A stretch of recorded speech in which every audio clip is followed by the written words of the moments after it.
A very good evening to everyone. Stay tour with RSR channel में आपका स्वागत है। आज की क्लास में हम घटना सार खंड अर्धवार्ष की पार्ट 6 पढ़ेंगे। पिछले सभी पार्ट्स का लिंक आपको डिस्क्रिप्शन बॉक्स में मिल जाएगा। तो चलिए आज के सेशन को शुरू करते हैं उन सभी महत्वपूर्ण स्थलों के साथ जो 2020 और 21 में चर्चा में रहे। पहला ऐसा स्थल है खोनोम। नागालैंड की राजधानी कोहिमा से 20 किलोमीटर दूरी पर स्थित चारों ओर हरियाली से घिरा गांव खोनोम एशिया का पहला ग्रीन विलेज हरित गांव घोषित हुआ। मोस्ट इंपॉर्टेंट है, इसको याद रखेंगे। हरित गांव का मॉडल बना यह गांव सतत विकास के सिद्धांतों को कई वर्ष पहले अपना चुका है। इस गांव में 90 के दशक से वन कटाई और शिकार जैसी क्रियाओं पर प्रतिबंध है। अब बात करते हैं मांडू की। मध्य प्रदेश के मांडू में निर्मित dino adventure park fossils museum का उद्घाटन मध्य प्रदेश की पर्यटन एवं संस्कृति मंत्री उषा ठाकुर ने 13 फरवरी 2021 को किया। डायनासोर एडवेंचर पार्क देश का पहला आधुनिक फॉसिल्स पार्क है। मोस्ट इंपॉर्टेंट, याद रखेंगे, ठीक है। इस पार्क में डायनासोर के जीवन से जुड़ी जानकारी के साथ ही पार्क में डायनासोर के रखे 24 अंडे तथा फॉसिल्स के साथ एक बड़ा पत्थर जिसे बाजना पत्थर कहते हैं पर्यटकों के आकर्षण का केंद्र होंगे। तो याद रखेंगे, मांडू में देश का पहला आधुनिक फॉसिल्स पार्क खुला है। आगे बात करते हैं लेह की। केंद्र शासित प्रदेश लद्दाख के लेह में केंद्रीय मंत्री डॉक्टर हर्षवर्धन ने 29 दिसंबर 2020 को 3500 मीटर की ऊंचाई पर देश के सर्वोच्च मौसम विज्ञान केंद्र का उद्घाटन किया। यह केंद्र इस क्षेत्र में स्थानीय मौसम पूर्वानुमान प्रदान करेगा, जिससे क्षेत्र के लिए मौसम संबंधी प्रारंभिक चेतावनी प्रणाली को मजबूत किया जाएगा। वहीं हिमालय क्षेत्र में ईटानगर अरुणाचल प्रदेश के बाद यह दूसरा मौसम विज्ञान केंद्र है। तो याद रखना है कि सबसे अधिक ऊंचाई पर स्थित मौसम विज्ञान केंद्र है। अब बात करते हैं देहरादून की। 5 फरवरी 2021 में केंद्र सरकार और उत्तराखंड के बीच संपन्न समझौते के बाद उत्तराखंड की राजधानी देहरादून के झांझा क्षेत्र में एक विज्ञान शहर साइंस सिटी की स्थापना की गई। तो ये इतना इंपॉर्टेंट नहीं है। आगे बात करते हैं हरिपुरा। 23 जनवरी 2021 को नेताजी सुभाष चंद्र बोस की जयंती पराक्रम दिवस के अवसर पर गुजरात के हरिपुरा में एक विशेष कार्यक्रम आयोजित किया गया। हरिपुरा का नेताजी सुभाष चंद्र बोस के साथ एक विशेष संबंध रहा है। 1938 के ऐतिहासिक हरिपुरा अधिवेशन में ही नेताजी ने कांग्रेस पार्टी का अध्यक्ष पद संभाला था। इसके साथ ही आपको याद रखना है 23 जनवरी 2009 को हरिपुरा में ई-ग्राम विश्वग्राम परियोजना शुरू की गई थी, जिसके द्वारा गुजरात में IT बुनियादी ढांचे में क्रांति लाई गई, जिससे राज्य के सुदूरवर्ती जो भाग थे, हिस्से थे, वहां पर गरीब लोगों को टेक्नोलॉजी प्रौद्योगिकी का लाभ हुआ है। तो आपको याद रखना है ई-ग्राम विश्वग्राम परियोजना 23 जनवरी 2009 को शुरू की गई थी, ठीक है, पूछी जा सकती है। इसके द्वारा गुजरात में IT सेक्टर को बूस्ट किया गया। अब बात करते हैं भिंड की। मध्य प्रदेश के भिंड जिले में मध्य प्रदेश सरकार ने फरवरी 2021 में एक अनूठे संग्रहालय की स्थापना का निर्णय लिया। इस संग्रहालय की स्थापना का उद्देश्य डाकुओं के अपराध को रोकने के लिए पुलिस द्वारा किए गए बलिदानों को प्रदर्शित करना है। संग्रहालय में जो दुर्दांत डाकू हैं उनसे संबंधित वस्तुओं को भी प्रदर्शित किया जाएगा। बात करते हैं तिरुवनंतपुरम की। केरल के तिरुवनंतपुरम में कोट्टूर के निकट स्थित हाथी पुनर्वास केंद्र में हाथियों के लिए विश्व का सबसे बड़ा चिकित्सा केंद्र विकसित किया जा रहा है। तो मोस्ट इंपॉर्टेंट है, ठीक है, ये विश्व का सबसे बड़ा चिकित्सा केंद्र है। किनके लिए डेडिकेटेड है? हाथियों के लिए, ठीक है। बात करते हैं मंडी हिमाचल प्रदेश की। केंद्रीय ग्रामीण विकास मंत्रालय द्वारा अक्टूबर 2020 में प्रधानमंत्री ग्राम सड़क योजना PMGSY के सफल कार्यान्वयन के लिए घोषित देश के 30 जिलों की सूची में हिमाचल प्रदेश के मंडी को शीर्ष स्थान हासिल किया। आपको याद रखना इंपॉर्टेंट है। प्रधानमंत्री ग्राम सड़क योजना जो थी उसका किस प्रकार से कार्यान्वयन किया गया विभिन्न जिलों के द्वारा, इसकी एक लिस्ट जारी की गई थी जिसमें 30 जिलों को शामिल किया गया था। उसमें टॉप किया है मंडी ने, तो इसको याद रखिएगा, मोस्ट इंपॉर्टेंट है, ठीक है। बात करते हैं स्वात की। उत्तर पश्चिमी पाकिस्तान के स्वात जिले में एक पहाड़ में 19 नवंबर 2020 को पाकिस्तानी और इतावली पुराविदों के एक दल ने 1300 वर्ष पुराने एक हिंदू मंदिर की खोज की। बारीकोट घुंडई में एक खुदाई के दौरान इस मंदिर का पता चला, जो भगवान विष्णु का है। इस मंदिर को हिंदू शाही काल का माना जा रहा है। मंदिर के पास खुदाई में छावनी, पहरे के लिए मीनारें और पानी का कुंड मिला है। बात करते हैं मोस्ट इंपॉर्टेंट होलोंगी की। भारतीय विमानपत्तन प्राधिकरण ने अरुणाचल प्रदेश की राजधानी ईटानगर से 15 किलोमीटर दूर होलोंगी में एक ग्रीन फील्ड एयरपोर्ट विकसित करने का निर्णय लिया है, जिसका निर्माण 2022 तक पूरा हो जाएगा। ठीक है, ग्रीनफील्ड प्रोजेक्ट ऐसे प्रोजेक्ट होते हैं जो एकदम जीरो से इनिशिएट किए जाते हैं, यानी न्यू से इनिशिएट किए जाते हैं। ठीक है, तो आपको याद रखना है होलोंगी में बनाया जा रहा है एक एयरपोर्ट, याद रखना है। होलोंगी कहाँ पर है? अरुणाचल प्रदेश में। अब बात करते हैं नौगढ़ रेलवे स्टेशन जो यूपी में है, तो यूपी का जिनको एग्जाम देना है उनके लिए इंपॉर्टेंट हो जाता है। रेल वाणिज्य एवं उद्योग मंत्री पीयूष गोयल ने 5 अक्टूबर 2020 को वीडियो लिंक के माध्यम से नौगढ़ रेलवे स्टेशन का सिद्धार्थनगर रेलवे स्टेशन के रूप में परिवर्तित नाम का लोकार्पण किया। सिंपल सी बात यह है कि नाम बदल गया है, नौगढ़ रेलवे स्टेशन का नया नाम क्या हो गया है? Siddharthnagar railway station. बात करते हैं आंसुगंज की।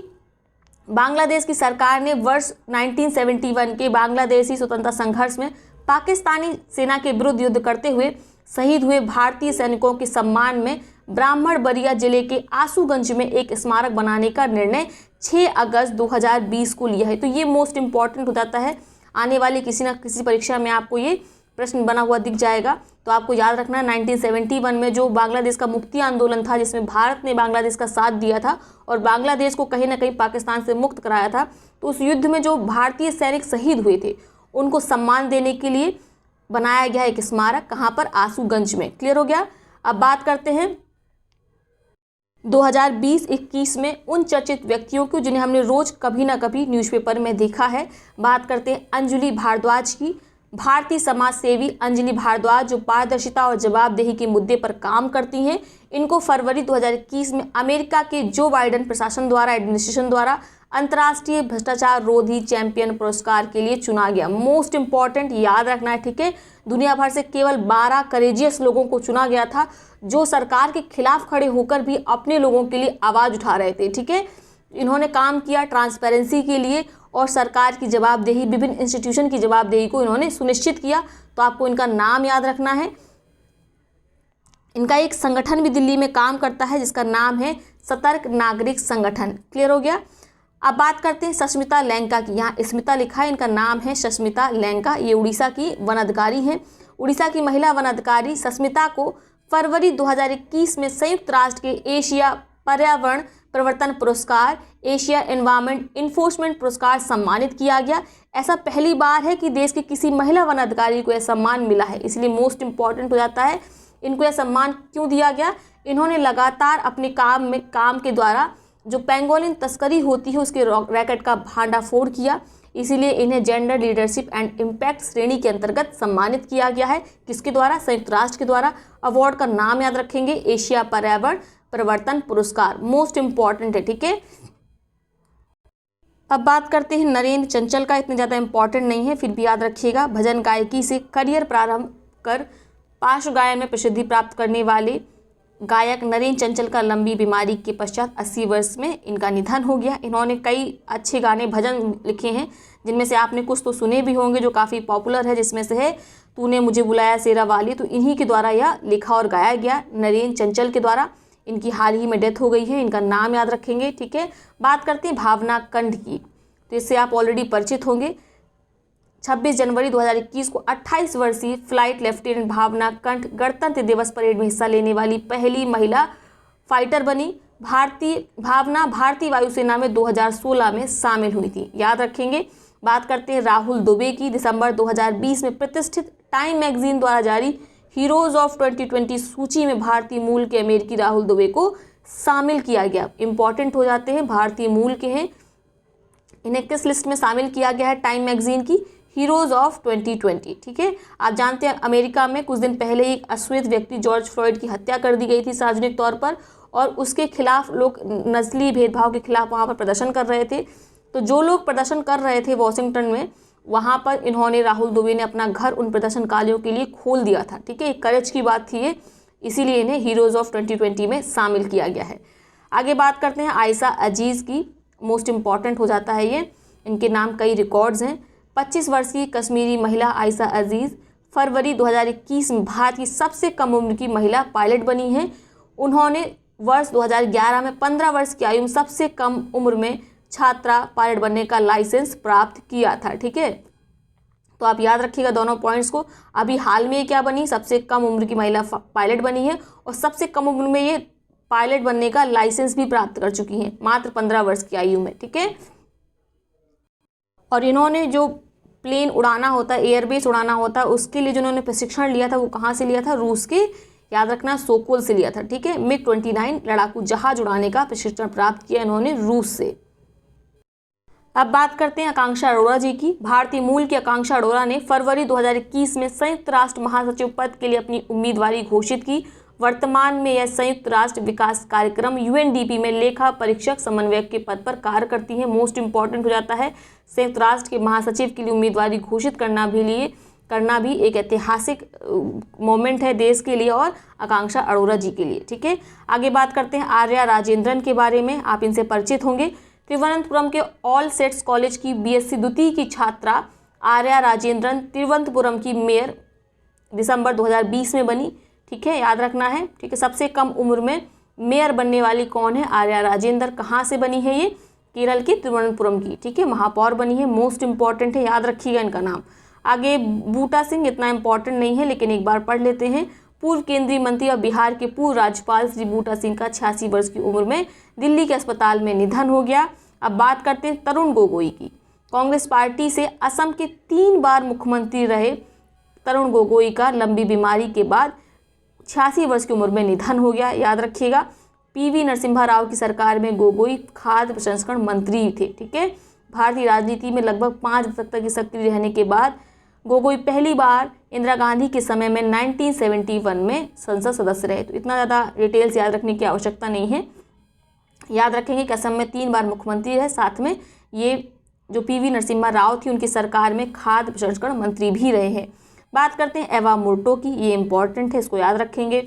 अक्टूबर 2020 को फिनलैंड की 16 वर्षीय छात्रा एवा मोर्टो को लैंगिक समानता के बारे में जागरूकता बढ़ाने के लिए एक दिन का फिनलैंड का प्रधानमंत्री बनाया गया। ठीक है, एवा ने गर्ल्स टेक ओवर प्रोग्राम के अंतर्गत यह पद ग्रहण किया। साथ में आप जानते हैं फिनलैंड की जो सना मारिन प्रधानमंत्री हैं वे दुनिया की सबसे कम उम्र की प्रधानमंत्री हैं। तो सना मारिन का नाम भी याद रखिएगा, इंपॉर्टेंट है, सबसे कम उम्र की महिला प्रधानमंत्री हैं। आगे बात करते हैं सौमित्र चटर्जी के बारे में। 15 नवंबर 2020 को प्रसिद्ध बंगाली अभिनेता, निर्माता, निर्देशक, लेखक और कवि सौमित्र चटर्जी का 85 वर्ष की अवस्था में निधन हो गया। उन्होंने अपने फिल्मी करियर की शुरुआत सत्यजीत रे की फिल्म अपूर्व संसार से की थी। याद रखिएगा। आगे देखते हैं विजय लक्ष्मी रमण, मोस्ट इंपॉर्टेंट, भारतीय वायुसेना में पहली महिला विंग कमांडर, सेवानिवृत्त डॉक्टर विजय लक्ष्मी रमण का 18 अक्टूबर 2020 को 96 वर्ष की उम्र में निधन हो गया। उन्हें 22 अगस्त 1955 में आर्मी मेडिकल कोर में कमीशन किया गया था और अगस्त 1972 में विंग कमांडर के पद पर इन्हें पदोन्नत किया गया था। याद रखेंगे। ठीक है, इनका नाम इंपॉर्टेंट है, विजय लक्ष्मी रमण। ठीक है, ये पहली महिला विंग कमांडर थी जिनका हाल ही में निधन हो गया। बात करते हैं के सिवान के बारे में। इसरो के अध्यक्ष के सिवान को 23 नवंबर 2020 को कर्नाटक के राज्यपाल वजुभाई वाला ने डॉक्टर ऑफ साइंस की मानद उपाधि से सम्मानित किया। सिवान को यह उपाधि विश्वेश्वरैया प्रौद्योगिकी विश्वविद्यालय ने प्रदान की है। बात करते हैं भानु अथैया के बारे में। भारत की पहली ऑस्कर विजेता कॉस्ट्यूम डिजाइनर भानु अथैया का 15 अक्टूबर 2020 को लंबी बीमारी के बाद मुंबई में 91 वर्ष की उम्र में निधन हो गया। आपको याद होगा या आपने ऑलरेडी पढ़ा होगा कई बार, करंट अफेयर काफ़ी पुराना है। इन्हें गांधी फिल्म में जो कॉस्ट्यूम डिज़ाइन की थी उसके लिए ऑस्कर अवार्ड मिला था भानु अथैया को। ठीक है, आगे बात करते हैं नसीरुद्दीन शाह की। प्रसिद्ध अभिनेता नसीरुद्दीन शाह को नवंबर 2020 के आदित्य विक्रम बिरला कला शिखर सम्मान से सम्मानित किया गया। इतना इंपॉर्टेंट नहीं है लेकिन याद रख सकते हैं। अब बात करते हैं संजय सिंह के बारे में, मोस्ट इंपॉर्टेंट, इसको याद रखना है। आम आदमी पार्टी के राज्यसभा सांसद संजय सिंह को 3 अक्टूबर 2020 को महात्मा गांधी नेशनल फाउंडेशन ने गांधी पुरस्कार से सम्मानित किया। संजय सिंह को यह पुरस्कार इजराइल में एक निजी जो बियर बनाने वाली कंपनी थी, वो बोतल पे क्या किया था, उन्होंने महात्मा गांधी के चित्र बनाए हुए थे। तो इन गांधी जी के चित्रों को हटाने के लिए इन्होंने एक कूटनीतिक हस्तक्षेप किया था भारत की ओर से, और जो महत्वपूर्ण भूमिका उसमें निभाई उन चित्रों को हटवाने के लिए, इसीलिए सम्मानित किया गया महात्मा गांधी नेशनल फाउंडेशन के द्वारा गांधी पुरस्कार से संजय सिंह को। मोस्ट इंपॉर्टेंट हो जाता है, इसको याद रखना है। ठीक है, आगे बात करते हैं रतन टाटा जी की। Indo American chambers of commerce IACC ने 3 अक्टूबर 2020 को अपने वैश्विक नेतृत्व पुरस्कारों के हिस्से के रूप में बिजनेस आइकन रतन टाटा को लाइफ टाइम अचीवमेंट अवार्ड प्रदान किया है। जो Indo American chambers of commerce है, ये वैसे ये अवार्ड किनको देता है, ऑर्गेनाइजेशंस को, इंस्टीट्यूट को, संस्थाओं को, लेकिन पहली बार ऐसा है कि किसी पर्सनैलिटी को, किसी व्यक्ति को दिया गया है लाइफ टाइम अचीवमेंट अवार्ड। ठीक है, ये किस लिए दिया जाता है? भारत और अमेरिका के बीच व्यापार संबंधों में अग्रणी भूमिका निभाने के लिए दिया जाता है लाइफ टाइम अचीवमेंट अवार्ड, और 2020 के लिए दिया गया है रतन टाटा को। क्लियर? आगे बात करते हैं एसपी बालासुब्रमण्यम के बारे में। ऑलरेडी आप परिचित होंगे इनसे। भारतीय सिनेमा के महान गायक एसपी सुब्रमण्यम का 25 सितंबर 2020 को निधन हो गया। इन्होंने चेन्नई के एमजीएम अस्पताल में अंतिम सांस ली। ठीक है, आगे बात करते हैं उदित सिंघल। भारत के 18 वर्षीय उदित सिंघल को सितंबर 2020 में संयुक्त राष्ट्र के सतत विकास लक्ष्य एसडीजी सस्टेनेबल डेवलपमेंट गोल 2020 के युवा परिणताओं की सूची में शामिल किया गया। मोस्ट इंपॉर्टेंट याद रखना है। ठीक है, जो ये उदित सिंघल हैं मात्र 18 वर्ष के हैं। इनका एक ग्लास टू सैंड एक ऑर्गेनाइजेशन है, इसके संस्थापक हैं ये क्या करती है? एक कचरा रहित पारिस्थितिकी तंत्र को विकसित इन्होंने किया है दिल्ली में। जो कहाँ से बढ़ रहा खतरा है और जो उससे कचरा बढ़ता है उसको निपटाने के लिए काम करते हैं। ठीक है, ग्लास को सैंड में कन्वर्ट किया जाता है और भी कई सजावटी वस्तुओं में इसको कन्वर्ट करके इनकी बिक्री की जाती है। तो जो दिल्ली है वहाँ से कांच के कचरे को कम करने का काम कर रहे हैं उदित सिंघल। मोस्ट इंपॉर्टेंट नाम याद रखेंगे। ठीक है, आगे बात करते हैं केशवानंद भारती। भारत के मूल ढांचे के सिद्धांत को दिलाने वाले केशवानंद भारती श्री पद्म गुरु का 6 सितंबर 2020 को निधन हो गया। ठीक है, करीब 4 दशक पहले उनकी याचिका पर सुप्रीम कोर्ट ने संविधान की प्रस्तावना के मूल ढांचे में बदलाव नहीं करने से जुड़ा निर्णय 1973 में सुनाया था। तो आपको याद रखना, जो केशवानंद भारती 1973 वाला मामला है उसको अच्छे से पढ़ लीजिएगा, पूछा जा सकता है। केशवानंद मामले में सुप्रीम कोर्ट की 13 सदस्यीय संविधान पीठ जिसके अध्यक्ष थे न्यायाधीश सीकरी थे। ये ज़्यादा इंपॉर्टेंट हो जाता है। अध्यक्ष कौन थे आपको याद रखना है, न्यायाधीश सीकरी थे। कई बार लोग टिक लगा देंगे कि केशवानंद थे, ऐसा नहीं है। ने बहुमत में 7-6 के आधार पर फैसला लिया कि किसी भी स्थिति में संविधान की जो मूलभूत संरचना, जो बेसिक स्ट्रक्चर है, उसमें बदलाव नहीं किया जाएगा। ठीक है, और संसद द्वारा परिवर्तित इसको नहीं किया जा सकता है। अब आगे बात करते हैं कपिला वात्स्यायन की। प्रख्यात कलाविद व संस्कृति मर्मज्ञ कपिला वात्स्यायन का 16 सितंबर 2020 को निधन हो गया। तो यही याद रखना होता है आपको कि किस विधा से संबंधित है, तो याद रखिएगा। संगीत नाटक एकेडमी की फेलो रह चुकी कपिला प्रख्यात नर्तक शंभू महाराज और इतिहासकार वासुदेव चरण अग्रवाल की शिष्या यशस्वी की पत्नी थी। ये 2006 में राज्यसभा के लिए मनोनीत सदस्य नियुक्त की गई थी। तो आपको याद रखना है, जो सच्चिदानंद हिरानंद वात्स्यायन अज्ञेय हैं उनकी पत्नी थी कपिला वात्स्यायन, जिनका हाल ही में निधन हो गया है। आगे बात करते हैं आयुष्मान खुराना के बारे में। बॉलीवुड अभिनेता आयुष्मान खुराना को 11 सितंबर 2020 को देश में यूनिसेफ द्वारा बच्चों के लिए चलाए जा रहे अधिकार अभियान फॉर एवरी चाइल्ड का सेलिब्रिटी एडवोकेट नियुक्त किया गया है। याद रखना है, मोस्ट इंपॉर्टेंट है। ठीक है, इस पद पर रहते हुए आयुष्मान देश में बच्चों के खिलाफ होने वाली हिंसा पर लोगों को जागरूक करेंगे और उन्हें कम करने के लिए अपने स्तर पर काम करेंगे। ठीक है, अब देख लेते हैं उन सभी नवीनतम नियुक्तियों को जो 2020 और 2021 में हुई हैं। पहले नंबर पर है ओंकोजो इविला। नाइजीरियाई अर्थशास्त्री तथा पूर्व वित्त मंत्री ओंकोजो इविला ने फरवरी 2021 में विश्व व्यापार संगठन का अगला महानिदेशक चुना गया।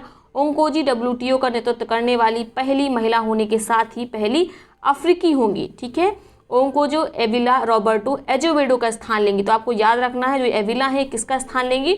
रॉबर्टो एजोवेडो का स्थान लेंगी डब्ल्यूटीओ में। आपको याद होगा इन्होंने 2020 के समय कोरोना के कारण जो अमेरिका द्वारा लगातार इल्ज़ाम लगाए जा रहे थे डब्ल्यूटीओ की जो कार्यशैली है, प्रणाली है, उस पर कि ये चीन की तरफ बायस है, उस कारण उन्होंने, जो रॉबर्टो एजोवेडो थे, इन्होंने इस्तीफ़ा दे दिया था। उसके बाद से कोई भी इस पद पर नहीं था। अब नई जो महिला बनी उनका नाम है ओंकोजो एविला। ठीक है, अफ्रीका से है, ये मोस्ट इंपॉर्टेंट है, याद रखेंगे। बात करते हैं डॉक्टर अजय माथुर की। टाटा ऊर्जा शोध संस्थान के डीजी अजय माथुर को फरवरी 2021 में अंतर्राष्ट्रीय सौर गठबंधन का महानिदेशक नियुक्त किया गया। मोस्ट इंपॉर्टेंट हो जाता है। ठीक है, ये किसका स्थान लेंगे? उपेंद्र त्रिपाठी का। तो जो अभी तक अंतर्राष्ट्रीय सौर गठबंधन था, इसके अभी तक महानिदेशक कौन थे? उपेंद्र त्रिपाठी थे।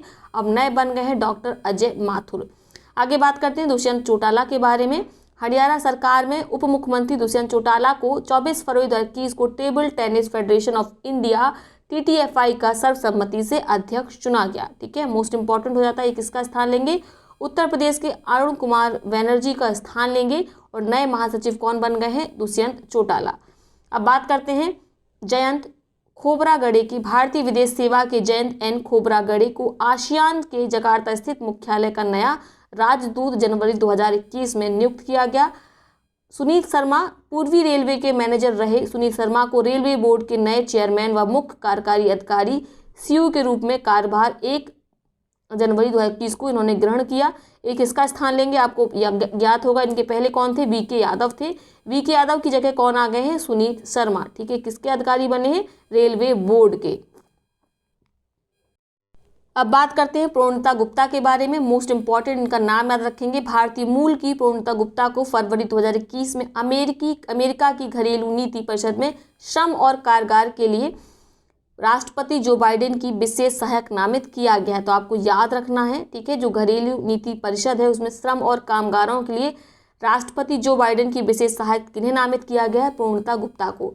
साथ ही आपको बता दें, यदि आपने अभी तक टेलीग्राम चैनल नहीं ज्वाइन की है तो उसको ज्वाइन कर लीजिए। लिंक डिस्क्रिप्शन बॉक्स में दिया हुआ है। टेलीग्राम चैनल पर डेली बेसिस पर क्विज कराई जाती है, करंट अफेयर्स और GS की। साथ में आपको एग्जाम रिलेटेड अपडेट्स भी दी जाती हैं। और इस तरह के सारे करंट अफेयर हैं, चाहे ये प्रणीता गुप्ता हो, विजय सांपला हो, इन सब से रिलेटेड क्विज हम ऑलरेडी करा चुके हैं। आगे देखते हैं विजय सांपला। पूर्व केंद्रीय मंत्री विजय सांपला ने 25 फरवरी 2021 को राष्ट्रीय अनुसूचित जाति आयोग के अध्यक्ष का कार्यभार ग्रहण किया है। बात करते हैं हेमा कोहली की। दिल्ली उच्च न्यायालय की वरिष्ठतम न्यायाधीश न्यायमूर्ति हेमा कोहली को 7 जनवरी 2021 को तेलंगाना उच्च न्यायालय की मुख्य न्यायाधीश नियुक्त किया गया है। ठीक है, 1 जनवरी 2019 को आंध्र प्रदेश और तेलंगाना के संयुक्त उच्च न्यायालय के अलग हो जाने के बाद जस्टिस कोहली तेलंगाना उच्च न्यायालय की पहली मुख्य न्यायाधीश होंगी।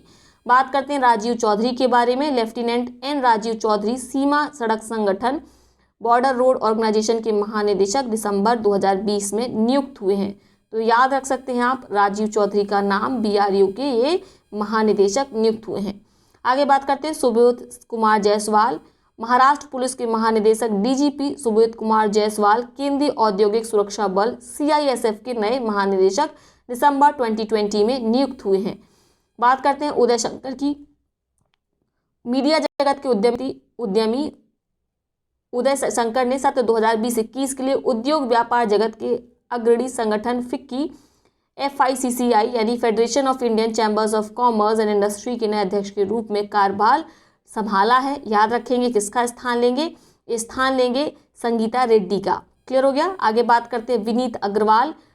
Transport Corporation of India Limited के प्रबंध निदेशक विनीत अग्रवाल उद्योग व्यापार जगत के अन्य संगठन एसोचैम के नए अध्यक्ष बने हैं। ठीक है, इन्होंने किसका स्थान लिया है?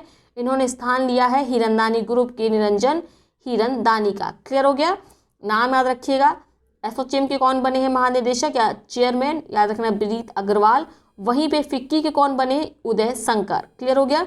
आगे देखते हैं नजहत शमीम खान। जेनेवा में संयुक्त राष्ट्र कार्यालय में फिजी की स्थायी प्रतिनिधि शमीम खान को वर्ष 2021 के संयुक्त राष्ट्र मानवाधिकार परिषद का अध्यक्ष चुना गया है। तो ये मोस्ट इंपॉर्टेंट हो जाता है, इसको आपको याद रखना है। ठीक है, याद रखेंगे। जो आपकी नजहत शमीम खान है, इन्होंने किसका स्थान लिया है? इन्होंने स्थान लिया ऑस्ट्रेलिया के एलिजाबेथची फिशलबर्गर का। इंपॉर्टेंट है, याद रखेंगे। आगे देखते हैं किरण मजूमदार शॉ। बायोकॉन की चेयरपर्सन किरण मजूमदार शॉ को 14 जनवरी 2021 को वर्ष 2021 के लिए US India business council board की नई उपाध्यक्ष नामित किया गया है। यह भी इंपॉर्टेंट हो जाता है, इनका नाम याद रखेंगे। बात करते हैं डॉक्टर हर्षवर्धन के बारे में। केंद्रीय स्वास्थ्य मंत्री हर्षवर्धन को 29 दिसंबर 2020 को Global Alliance for Vaccine and Immunization GAVI के बोर्ड के अध्यक्ष के रूप में नामित किया गया है। तो मोस्ट इंपॉर्टेंट है, डॉक्टर हर्षवर्धन लगातार चर्चा में है। इन्हें टीबी के लिए अभूतपूर्व काम करने के लिए भी टीबी बोर्ड ने अपना अध्यक्ष बनाया है। याद रखिएगा। आगे बात करते हैं गावी है क्या? गावी एक अंतर्राष्ट्रीय संगठन है जिसे वर्ष 2000 में दुनिया के सबसे गरीब देशों में रहने वाले बच्चों के लिए कई वैक्सीन योग्य जो रोकथाम वाली जो बीमारियां हैं जिन्हें वैक्सीन के द्वारा रोका जा सकता है उनके लिए टीकों की पहुंच सुनिश्चित करने के लिए इसका गठन किया गया था सन 2000 में। ठीक है, आगे बात करते हैं सोमा मंडल के बारे में। सोमा मंडल ने 1 जनवरी 2021 से Steel Authority of India Limited SAIL की नई अध्यक्ष बनी है और ये पहली महिला प्रमुख है जो सेल की अध्यक्ष बनी है। तो इनका नाम इंपॉर्टेंट हो जाता है सोमा मंडल। हालांकि याद होगा, काफी पुराना करंट अफेयर है। अब बात करते हैं उमेश सिन्हा के बारे में। केंद्र सरकार ने 31 सितंबर 2020 को उमेश सिन्हा को भारत निर्वाचन आयोग में उप चुनाव आयुक्त नियुक्त किया है। आगे बात करते हैं राज अय्यर। भारतीय मूल के अमेरिकी डॉक्टर राज अय्यर को अमेरिकी सेना के प्रथम चीफ इंफॉर्मेशन ऑफिसर CIO के रूप में नियुक्त किया गया है। भारतीय मूल के हैं, इसीलिए याद रखिएगा, हो सकता है पूछे जाए। आगे बात करते हैं वर्षा जोशी के बारे में। IAS अधिकारी वर्षा जोशी को राष्ट्रीय डेयरी विकास बोर्ड NDDB का नया अध्यक्ष चुना गया है। गिरीश चंद्र मुर्मू लेखा परीक्षक गिरीश चंद्र मुर्मू को 20 सितंबर 2020 को अंतर संसदीय संघ IPU जिनेवा का बाह्य लेखा परीक्षक चुना गया है। तो बड़ी बात है, इसको आप याद रख सकते हैं, इंपॉर्टेंट है। ठीक है, इस पद पर उनका कार्यकाल 3 वर्ष का रहेगा। वे शीघ्र ही स्विट्जरलैंड के सुप्रीम ऑडिट इंस्टीट्यूशन में अपना पदभार ग्रहण करेंगे। यशवर्धन कुमार सिन्हा 7 नवंबर 2020 को यशवर्धन कुमार सिन्हा ने केंद्रीय सूचना आयोग CIC के नए मुख्य सूचना आयुक्त के रूप में शपथ ग्रहण की। विमल जुल्का की जगह CIC बने यशवर्धन का कार्यकाल 3 वर्ष का होगा। तो आपको याद रखना है इन्होंने किसका स्थान लिया है, विमल जुल्का का। ये नए बन गए हैं केंद्रीय सूचना आयोग के मुख्य सूचना आयुक्त यशवर्धन कुमार सिन्हा। आगे बात करते हैं दिलीप रथ के बारे में। राष्ट्रीय डेयरी विकास बोर्ड के पूर्व अध्यक्ष दिलीप रथ को नवंबर 2020 में वैश्विक डेयरी निकाय इंटरनेशनल डेयरी फेडरेशन के बोर्ड के सदस्य के रूप में नामित किया गया है। जो आपका ये IDF है, एक अंतर्राष्ट्रीय गैर सरकारी गैर लाभकारी संघ है जिसकी स्थापना 1930 में हुई थी। इसका मुख्यालय याद रख सकते हैं, तो रख लीजिएगा, कहाँ पर है, ब्रुसेल्स, बेल्जियम में। अब बात करते हैं अपूर्व चंद्रा के बारे में। 23 अक्टूबर 2020 को वरिष्ठ प्रशासनिक अधिकारी एवं श्रम एवं रोजगार सचिव अपूर्व चंद्रा को अंतर्राष्ट्रीय श्रम संगठन ILO के शासकीय निकाय का अध्यक्ष चुना गया। मोस्ट इंपॉर्टेंट लगा लीजिए, यह पूछा ही जाएगा। आगे देखते हैं विशाल V शर्मा। गुजरात में Sardar Patel Institute of Public Administration के प्रबंध तंत्र में रहे विशाल V शर्मा को यूनेस्को के पेरिस स्थित मुख्यालय में भारत का स्थायी प्रतिनिधि सरकार ने 2020 में नियुक्त किया है। इतना इंपॉर्टेंट नहीं है। आगे देखते हैं राजेश खुल्लर। भारतीय प्रशासनिक सेवा 1988 के बैच के श्री राजेश खुल्लर विश्व बैंक के निदेशक मंडल में भारत द्वारा नामित कार्यकारी निदेशक होंगे। इन्होंने अपना कार्यभार नवंबर 2020 में ग्रहण किया। इस पद पर उनकी नियुक्ति 3 वर्ष के लिए हुई है, किंतु वह सेवानिवृत्ति की तिथि अगस्त 2023 तक ही यह दायित्व निभाएंगे। यानी कि इनका कार्यकाल तो 3 वर्ष था, लेकिन इनका जो रिटायरमेंट का टाइम है वो अगस्त 2023 में ही पूरा हो जा रहा है, इसलिए कुछ महीने पहले ये अपना वहाँ से सेवानिवृत्ति ले लेंगे। कहाँ से? विश्व बैंक से। ठीक है, जहाँ पे ये निदेशक मंडल में शामिल हुए हैं राजेश खुल्लर। अब ये सब मत याद रखा करिए कि कब किस बैच के हैं, ये सब नहीं पूछा जाता है। आगे देखते हैं M राजेश्वर राव। भारतीय रिजर्व बैंक में कार्यकारी निदेशक रहे M राजेश्वर राव को अब डिप्टी गवर्नर के रूप में नियुक्त किया गया अक्टूबर 2020 में। ठीक है, वर्तमान में 3 अन्य डिप्टी गवर्नर कौन है आप जानते हैं, सर्वश्री BP कानूनगो, महेश कुमार जैन और MD पात्रा। तो याद रखिएगा, आप जानते हैं 4 डिप्टी गवर्नर होते हैं और एक चीफ गवर्नर होते हैं, मुख्य गवर्नर होते हैं। बात करते हैं राज किरण राय के बारे में। सार्वजनिक क्षेत्र के यूनियन बैंक ऑफ इंडिया के प्रबंध निदेशक सह CEO राज किरण राय सब 2020-21 के लिए भारतीय बैंकों के संघ इंडियन बैंक एसोसिएशन के नए चेयरमैन बने। और डिप्टी चेयरमैन कौन बने हैं? जो SBI के निदेशक हैं दिनेश कुमार खारा, इन्हें बनाया गया है डिप्टी चेयरमैन। किसका? इंडियन बैंक ऑफ एसोसिएशन का, आईबा का चेयरमैन किसे बनाया गया है? राज किरण राय को। ठीक है, आगे बात करते हैं संजय अग्रवाल के बारे में। पैरामाउंट केबल ग्रुप के चेयरमैन संजय अग्रवाल ने सत्र 2020-21 के लिए उद्योग व्यापार जगत के संगठन PSDCCI के अध्यक्ष के रूप में कार्यभार अक्टूबर 2020 में ग्रहण किया। इतना इंपॉर्टेंट नहीं है। बात करते हैं हर्षपति सिंघानिया, ये भी इतने इंपॉर्टेंट नहीं है, छोड़ दीजिए चाहे तो।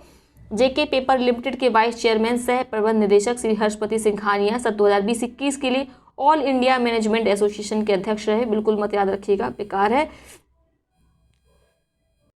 भारत के पूर्व सूचना आयुक्त, अभी हमने पढ़ा, ये जो विमल जुल्का है, ये इनका स्थान किसने लिया है? CIC के आयुक्त के रूप में, मुख्य आयुक्त के रूप में हमने अभी पढ़ा है यशवर्धन कुमार सिन्हा ने। ठीक है, तो अब ये जो CIC के मुख्य का पद था उससे ये फ्री हो गए बिमल जुल्का। तो अब ये क्या बन गए हैं, अब ये बन गए हैं फिफ्थ के नए अध्यक्ष, यानी federation of India fantasy sports के। क्लियर, इतना इंपॉर्टेंट नहीं है लेकिन याद रख सकते हैं। आगे बात करते हैं जे वेंकट रामू। केंद्र सरकार के जे वेंकट रामू को 7 अक्टूबर 2020 को 3 वर्ष की अवधि के लिए India post payment bank IPPB का प्रबंध निदेशक और मुख्य कार्यकारी अधिकारी नियुक्त किया गया। तो इधर जो 3-4 दिए गए हैं आपने लगातार पढ़े, अभी जितनी भी नियुक्तियां पढ़ी हैं SSC टाइप की हैं, तो आपके लिए इतना इंपॉर्टेंट नहीं है।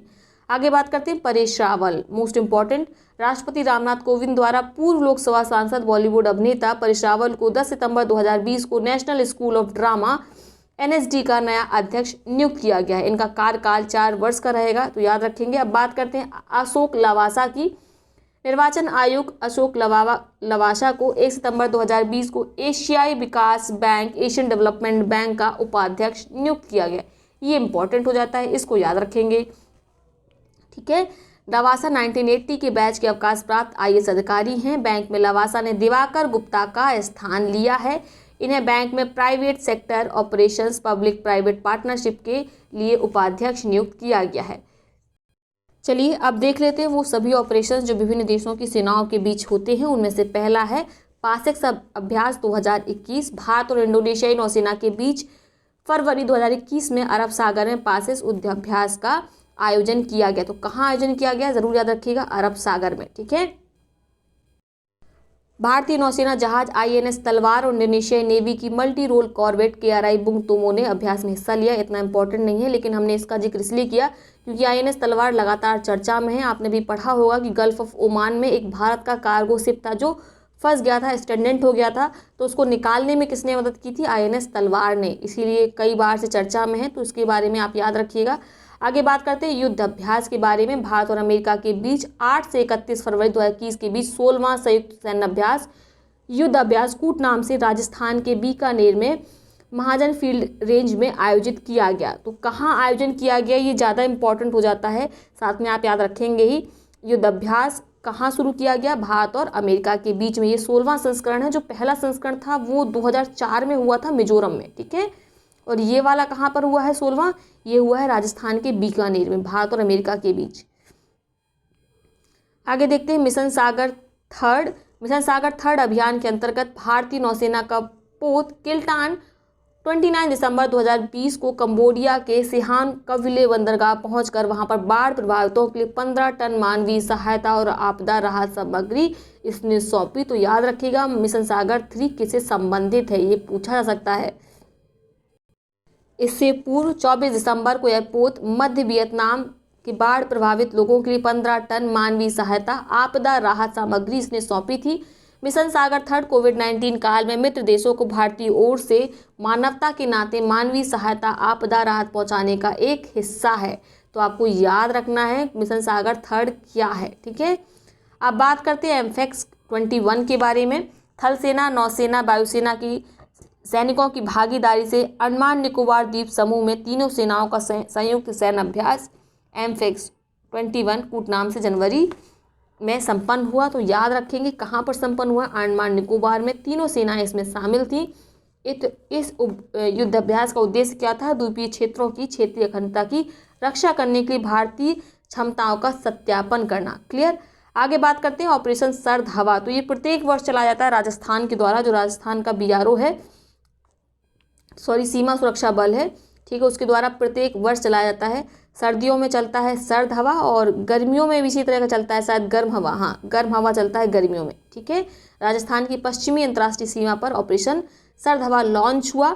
इस अभियान का उद्देश्य इस क्षेत्र में घने कोहरे के कारण जो घुसपैठ होती है उन घटनाओं की जांच करना, साथ में जैसलमेर वाले जो सीमावर्ती इलाके हैं जहाँ पर सबसे ज़्यादा स्मगलिंग वगैरह होती है उसकी सुरक्षा को बढ़ाना था। BSF द्वारा नियमित व्यायाम के रूप में गर्मी के मौसम में गर्म हवा और सर्दियों के मौसम में सर्द हवा अभियान चलाया जाता है। अब बात करते हैं सैन्य अभ्यास डेजर्ट नाइट 21 की। जोधपुर राजस्थान में 20-24 जनवरी 2021 तक भारतीय वायुसेना और फ्रांसीसी वायु अंतरिक्ष बल के बीच द्विपक्षीय वायु अभ्यास डेजर्ट नाइट 21 आयोजित किया गया।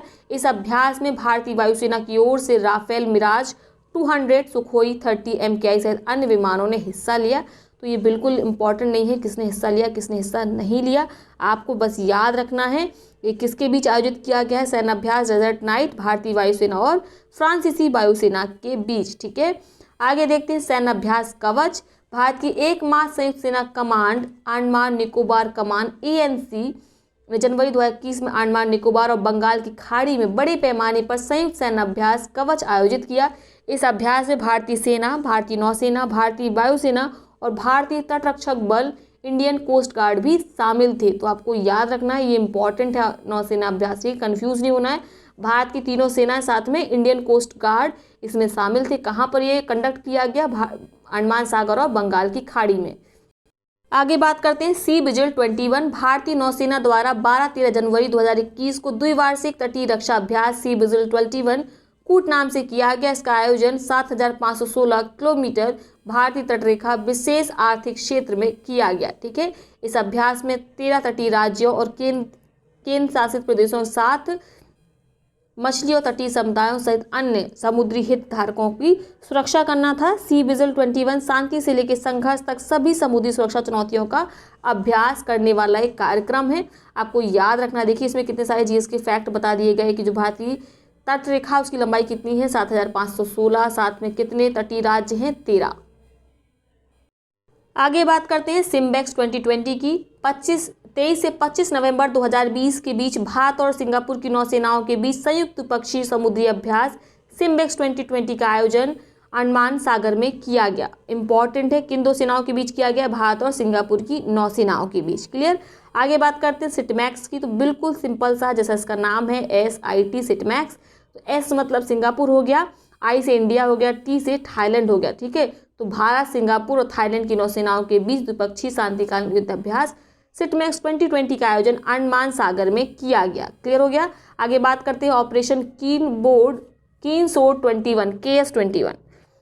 5 नवंबर 2020 को US इंडो पैसिफिक कमांड और जापान की सेल्फ डिफेंस फोर्स के बीच ऑपरेशन कीन सोर्ड 21 का युद्धाभ्यास संपन्न हुआ। तो आपको याद रखना है। ठीक है, US इंडो पैसिफिक कमांड, इसमें भारत शामिल नहीं है, US और जापान शामिल है। आगे बात करते हैं सागर कवच की। इंपॉर्टेंट है, इसको ध्यान से सुनेंगे। भारतीय नौसेना द्वारा इंडिया कोस्ट गार्ड और केरल की तटीय सुरक्षा में लगे सभी हितधारकों के साथ सागर कवच नामक 2 दिवसीय अभ्यास जो 8 और 9 अक्टूबर 2020 को संपन्न हुआ, इसका अभ्यास किया गया। तटीय सुरक्षा तंत्र की जांच करने, मानक संचालन प्रक्रिया का अनुमान सुनिश्चित करने के लिए अर्धवार्षिक अभ्यास है सागर कवच। कहाँ किया जाता है? ये केरल की तटीय सुरक्षा देखने के लिए। ठीक है, इस अभ्यास में भारतीय तटरक्षक बल के लगभग 50 गश्ती जहाज, भारतीय नौसेना के 20 जहाजों ने हिस्सा लिया। केरल, कर्नाटक, लक्षद्वीप के जो तटीय क्षेत्र है यहाँ पर सुरक्षा का जायजा लिया जाता है। आगे बात करते हैं कॉर्पेट 2020 की। 18 से 20 नवंबर 2020 के बीच भारतीय नौसेना और थाईलैंड की रॉयल नेवी के बीच 30वां भारत थाईलैंड समन्वित गश्त कॉर्पेट का आयोजन किया गया। इंपॉर्टेंट है। ठीक है, किसके बीच में? भारत और इंडिया के बीच में 30वां है। क्लियर हो गया। आगे बात करते हैं बोंगो सागर 2020 के बारे में। भारतीय नौसेना और बांग्लादेश नौसेना की द्विपक्षीय नौसैनिक अभ्यास बोंगो सागर का दूसरा संस्करण 3-4 अक्टूबर 2020 को बंगाल की उत्तरी खाड़ी में आयोजित किया गया। ठीक है, कहाँ आयोजित किया गया है? बंगाल की खाड़ी में। कौन कौन शामिल है बोंगो सागर में? भारतीय नौसेना और बांग्लादेश की नौसेना। भारतीय नौसेना की तरफ से स्वदेशी तौर पर निर्मित एंटी सबमरीन वारफेयर कॉर्बेट पोर्ट किल्टान, स्वदेशी में ही निर्मित guided missile corvette INS Khukri ने हिस्सा लिया। तो आपको याद रखना है कि जो किल्टान और खुखरी हैं ये इंडिजिनस है, स्वदेशी रूप से विकसित की गई हैं। हो सकता है पूछ लिया जाए। आगे देखते हैं ऑपरेशन माय सहेली। इंपॉर्टेंट है, काफ़ी चर्चा में भी था ये। दक्षिण पूर्व रेलवे ने 30 सितंबर 2020 को ट्रेनों में महिला यात्रियों की सुरक्षा को बढ़ावा देने के लिए ऑपरेशन माय सहेली शुरू किया। ऑपरेशन माय सहेली के पायलट संस्करण को 3 ट्रेनों में पेश किया गया, जिसमें हावड़ा, यशवंतपुर, दुरंतो, ये सब बिल्कुल मत याद रखिए कहाँ किन ट्रेनों में इसको शुरू किया गया। बस याद रखना है किसने शुरू किया इसको? दक्षिण पूर्व रेलवे ने। ठीक है, महिला सुरक्षा से संबंधित है ऑपरेशन माय सहेली। इस ऑपरेशन के तहत महिला सब इंस्पेक्टर की टीम सीट संख्या, महिला यात्रियों की संपर्क जानकारी जैसी जानकारी को एकत्रित करेंगी, यात्रा के दौरान उनके संपर्क में रहेंगी। ठीक है, सिंपल सी बात है, यात्रा के दौरान महिला की सुरक्षा को सुनिश्चित करना उद्देश्य है ऑपरेशन माय सहेली का, जो शुरू किया गया है दक्षिण पूर्व रेलवे के द्वारा। आगे बात करते हैं ऑपरेशन मालाबार 2020 के बारे में। नवंबर 2020 में युद्धाभ्यास मालाबार 2020 संपन्न हुआ। क्वाड गठबंधन के अंतर्गत देश भारत, अमेरिका, जापान, ऑस्ट्रेलिया नौसेना के बीच युद्धाभ्यास का पहला चरण 3 से 6 नवंबर के बीच बंगाल की खाड़ी में विशाखापट्टनम में आयोजित किया गया। तो जितने भी पॉइंट्स हैं ना मालाबार संबंधित सबको याद रखिएगा, ठीक है। 2015 में इसने जापान ने इसको ज्वाइन किया, उसके पहले ये होता था भारत और अमेरिका के बीच में, ठीक है। बाद में 2015 में इसमें जापान ने ज्वाइन कर लिया। और आप जानते हैं जो 4 देश है जापान, भारत, ऑस्ट्रेलिया और अमेरिका, इनका एक संगठन इसे बोलते हैं क्वाड, जो मेनली बनाया गया है चाइना को कर्टेल करने के लिए। और तो ऑस्ट्रेलिया ने कहा कि यार हम इस वाले ग्रुप में तो हैं ही, तो क्यों ना हमें तुम ऑपरेशन मालाबार में भी शामिल कर लो। तो फिर बाद में क्या किया गया, 2020 में ऑस्ट्रेलिया ने भी ज्वाइन कर लिया ऑपरेशन मालाबार को। क्लियर हो गया। युद्धाभ्यास स्लिनेक्स के बारे में बात करते हैं। भारतीय नौसेना और श्रीलंकाई सेना के वार्षिक द्विपक्षीय समुद्री अभ्यास का 8वां संस्करण स्लिनेक्स 20 त्रिंकोमाली श्रीलंका में 19-21 अक्टूबर 2020 के मध्य आयोजित किया गया। तो सिंपल याद रखना है, स्लिनेक्स किसके बीच होता है, भारत और श्रीलंकाई नौसेना के बीच, ठीक है। इस युद्धाभ्यास में पनडुब्बी रोधी युद्धपोत कमोटा और किल्टान ने हिस्सा लिया। श्रीलंका नौसेना का जहाज सायुरा गजबाहु इसमें शिरकत करेंगे। साथ में बोंगो सागर ने भी, जो बोंगो सागर था जो भारतीय नौसेना और बांग्लादेश नौसेना के बीच हुआ था, उसमें भी किल्टान ने हिस्सा लिया था। और स्लिनेक्स में भी किल्टान ने हिस्सा लिया है, याद रखेंगे, ठीक है। और साथ मैंने आपको ये नहीं बताया जो ऑपरेशन मालाबार है कहाँ इसका आयोजन हुआ था, ये तो बताया कि कौन कौन शामिल है, कहाँ इसका आयोजन हुआ था, ये ज़्यादा इंपॉर्टेंट है। ये हुआ था उत्तरी अरब सागर में, ठीक है। आगे देख लेते हैं कुछ काम का है क्या। युद्धाभ्यास जिमेक्स 20 भारत और जापान के बीच द्विपक्षीय नौसैनिक अभ्यास जिमेक्स 20 का चौथा संस्करण 26 से 28 सितंबर 2020 के बीच अरब सागर में संपन्न हुआ। अब बात करते हैं इंद्र नेवी 2020 की। 4 से 5 सितंबर 2020 के बीच भारत और रूस के मध्य संयुक्त नौसैनिक अभ्यास इंद्र नेवी 2020 के 11वें संस्करण का आयोजन किया गया। इस द्विवार्षिक नौसैनिक अभ्यास बंगाल की खाड़ी में किया गया। तो आपको याद रखना है इंद्र नेवी किन के बीच होता है, भारत और रूस की नौसेना के मध्य। कहाँ इसका आयोजन किया गया, बंगाल की खाड़ी में। अब बात करें आगे, सहयोग से सुरक्षा अभियान इंपॉर्टेंट है, इसको याद रखेंगे। 15 अगस्त 2020 को मध्य प्रदेश के मुख्यमंत्री शिवराज सिंह चौहान ने सहयोग से सुरक्षा अभियान की शुरुआत की। इस अभियान का मुख्य विषय सहयोग से ही विजय कोरोना समाप्ति का दृढ़ निश्चय है। इस अभियान में शासकीय विभागों, स्वैच्छिक संगठन, व्यापार संगठन, धर्म गुरु और जनप्रतिनिधि हिस्सेदार होंगे। तो जिनका भी एमपी का एग्जाम है उनके लिए मोस्ट इंपॉर्टेंट हो जाता है। आगे बात करते हैं सांस अभियान की, ये भी मध्य प्रदेश से संबंधित है। मध्य प्रदेश के लोक स्वास्थ्य और परिवार कल्याण मंत्री डॉक्टर प्रभु चौधरी ने 5 फरवरी 2021 को SAANS Social Awareness and Action to Neutralise Pneumonia Successfully अभियान की शुरुआत की, ठीक है। इस अभियान का उद्देश्य है निमोनिया के कारण जो शिशु मृत्यु दर है उसको कम किया जाए, ठीक है। अब बात करते हैं नई योजना परियोजनाओं की। तो पहली इंपॉर्टेंट योजना है लखवाड़ बिजली परियोजना। केंद्रीय पर्यावरण मंत्री ने यमुना नदी पर प्रस्तावित लखवाड़ बिजली परियोजना को 5 फरवरी 2021 को मंजूरी प्रदान की। इस परियोजना से विद्युत उत्पादन के साथ ही 6 राज्यों को सिंचाई एवं शुद्ध पेयजल प्राप्त होगा, ठीक है। 6 राज्यों में उत्तर प्रदेश, उत्तराखंड, हरियाणा, राजस्थान, दिल्ली, हिमाचल प्रदेश इसमें शामिल हैं, लाभान्वित होंगे। तो आप याद रखिएगा, इंपॉर्टेंट हो जाता है, ठीक है। साथ में कई बार पूछ जाता है कि जो लखवाड़ बिजली परियोजना है या कोई भी ऐसी परियोजना क्या पूरी तरीके से केंद्र के द्वारा संचालित है? नहीं, ये पूरी तरीके से केंद्र द्वारा संचालित नहीं है। इसका 90% खर्च केंद्र सरकार करेगी, 10% खर्च 6 राज्यों के बीच समान रूप से बांटा जाएगा, ठीक है। तो 100% ये केंद्र सरकार द्वारा स्पॉन्सर्ड नहीं है, इसमें राज्यों का भी हिस्सा है, भले ही 2-2% का होगा या उससे भी कम का होगा, ठीक है। 10% 6 राज्यों के बीच बढ़ जाएगा। आगे बात करते हैं भू संपत्ति मालिकों के लिए स्वामित्व योजना। स्वामित्व केंद्र सरकार के पंचायती राज मंत्रालय द्वारा अक्टूबर 2020 में शुरू की गई एक योजना है, जिसकी घोषणा प्रधानमंत्री श्री नरेंद्र मोदी ने 24 अप्रैल, जिस दिन होता है पंचायती राज दिवस, उस अवसर पर की थी। इंपॉर्टेंट है, साल भर से ज़्यादा समय से ये चर्चा में है। भारतीय क्षेत्रों में भू संपत्तियों के स्वामियों को उनकी संपत्ति के स्वामित्व को दर्शाने वाले संपत्ति कार्ड का वितरण इस योजना के अंतर्गत किया जा रहा है, ठीक है। भू संपत्ति मालिक इस संपत्ति कार्ड का प्रयोग अपनी वित्तीय संपत्ति के तौर पर कर सकेंगे। ऋण आदि के आवेदन सहित अन्य आर्थिक लाभ के लिए इसका प्रयोग किया जा सकेगा। संपत्ति कार्ड का वितरण का शुभारंभ प्रधानमंत्री श्री नरेंद्र मोदी ने 11 अक्टूबर 2020 को लोकनायक जयप्रकाश नारायण और भारत रत्न से मरणोपरांत सम्मानित प्रबुद्ध प्रचारक नानाजी देशमुख की जयंती पर वीडियो कॉन्फ्रेंसिंग के जरिए की। ये सारी डिटेल मोस्ट इंपॉर्टेंट हो जाती हैं, याद रखेंगे, ठीक है। 6 राज्यों में हरियाणा, कर्नाटक, मध्य प्रदेश, महाराष्ट्र, उत्तराखंड, उत्तर प्रदेश के 1 लाख लाभार्थी को उनके मोबाइल फ़ोन पर SMS के जरिए लिंक उन्होंने वीडियो कॉन्फ्रेंसिंग के जरिए प्रेषित किए, उनकी सहायता से संपत्ति कार्ड प्राप्त कर सकते हैं, ठीक है। वर्ष 2024 तक देश के सभी 6.62 लाख गांवों को इस योजना के अंतर्गत कवर करने का सरकार का लक्ष्य है। इम्पॉर्टेंट है, याद रखेंगे सारे फैक्ट को। आगे बात करते हैं कपिला कराम कार्यक्रम की, काफ़ी पुराना है ये। केंद्रीय शिक्षा मंत्री रमेश पोखरियाल निशंक ने 15 अक्टूबर 2020 को बौद्धिक संपदा साक्षरता और जागरूकता अभियान के लिए कपिला प्रोग्राम शुरू किया है। इसका फुल फॉर्म है Programme for Intellectual Property Literacy and Awareness, ठीक है। यह अभियान पूर्व राष्ट्रपति डॉक्टर APJ अब्दुल कलाम की जयंती के अवसर पर शुरू किया गया और इस वर्ष 2020 में, यानी कौन सी जयंती थी इनकी, 89वीं।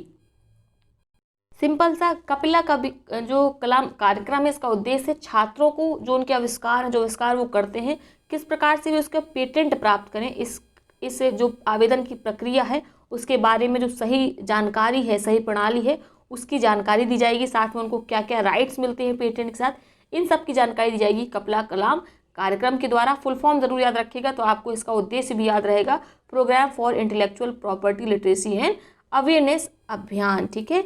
इसका उद्घाटन याद रखिएगा किसने किया, इसको शुरू किसने किया, इस अभियान को शुरू किया गया है केंद्रीय शिक्षा मंत्री रमेश पोखरियाल निशंक के द्वारा। आगे बात करते हैं माई गंगा माई डॉल्फिन अभियान।